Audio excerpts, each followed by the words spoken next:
Where does creativity come from?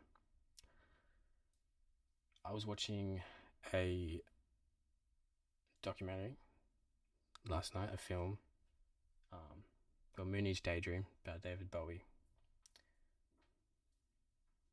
by the same director, I believe, that directed Montage of Heck.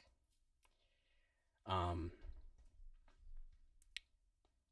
I haven't finished it. I didn't get too far into it. I fell asleep. Um, Not because it was boring or anything. I was just very tired. But uh,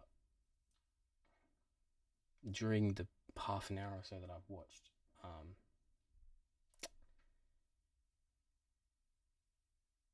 it's very there's a lot to unpack even in the half an hour that I'd seen. But a lot of the things that he was talking about are things that I've kind of been, um, reading and researching and sort of the past maybe 2 weeks or so.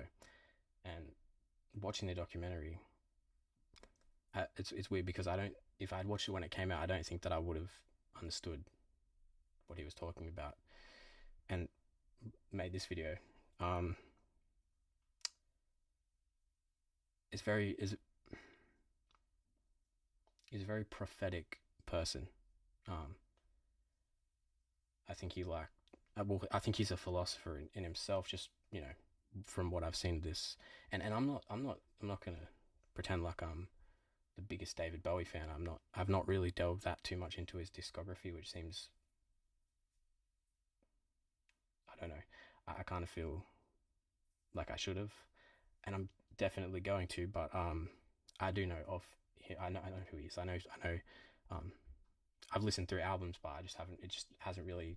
I haven't really come back to them as such, and I feel like it's. I mean, it's so hard with.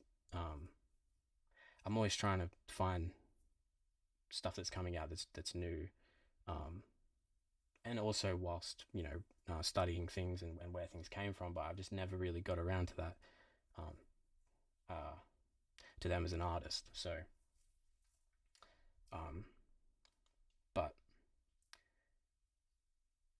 he touches on a lot of ideas of transcendentalism, and it's a lot of compilations of his experimental videography and um, his visual art,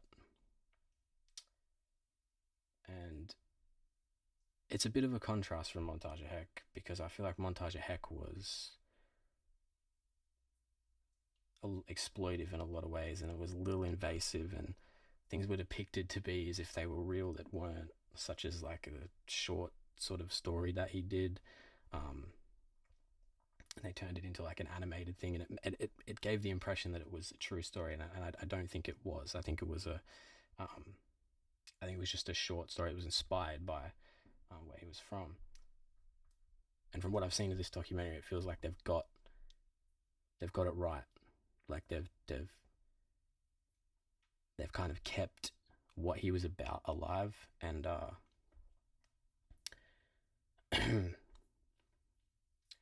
but I haven't seen all of it, so there could be.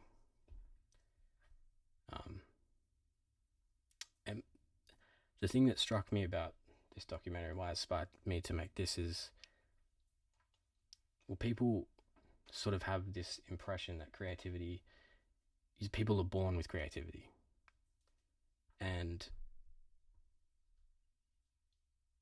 I reject this idea that people are born with creativity.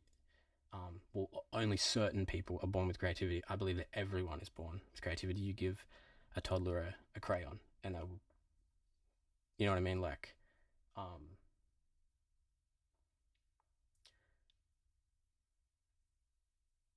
and the notion that, and he touched on this, the notion that every song,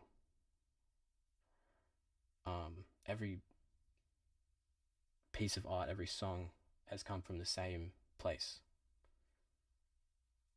through the person as a vessel. And I think it's maybe down to the world that we live in, where people feel like they are wasting time if it's not um, providing them with monetary gain or success, or they're not good in the eyes of other people. And I think um, it's detrimental in a lot of ways. And I think, as well as, most of at least the Western world doesn't really cater to people that, to artists, to people that want to express themselves and observe things and make uh, critical observations of things around them. It's not, the world's not catered to people like that. And um,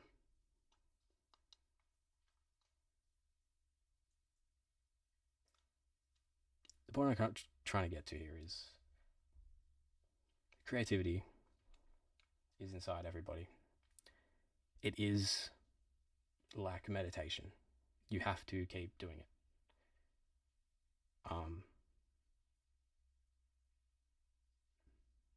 And I think, to be honest, I think that they're so um,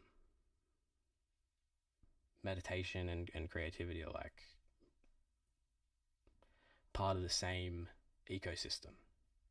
And I think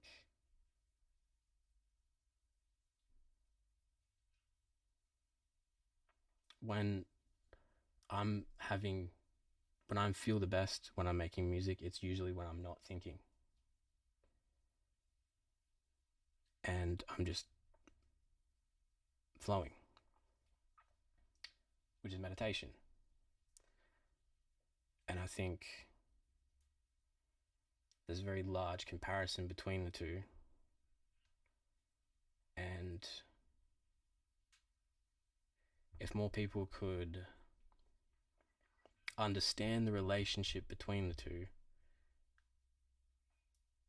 I think it would breed a lot more, at least a lot more creative, original music and art. And I don't think that's not to say that there's not. There definitely is. I'm a fan of so many great artists that currently make music that are innovative and cutting edge. I would not claim to be one of those people. Um, I just want to express myself as genuinely as possible with the things that I have to say and create a sort of sonic palette that reflects that.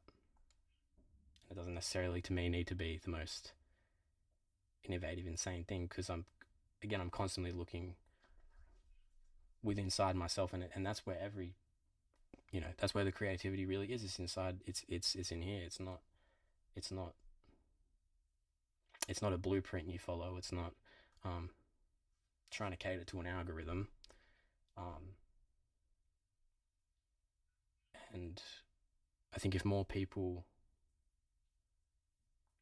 I would like to see myself, and I'm sure there's other people that would like to see a shift in the way that people approach music, and I think it's kind of happening to some degree. Um, but as well, I think it's fairly obvious. This is not a revelation that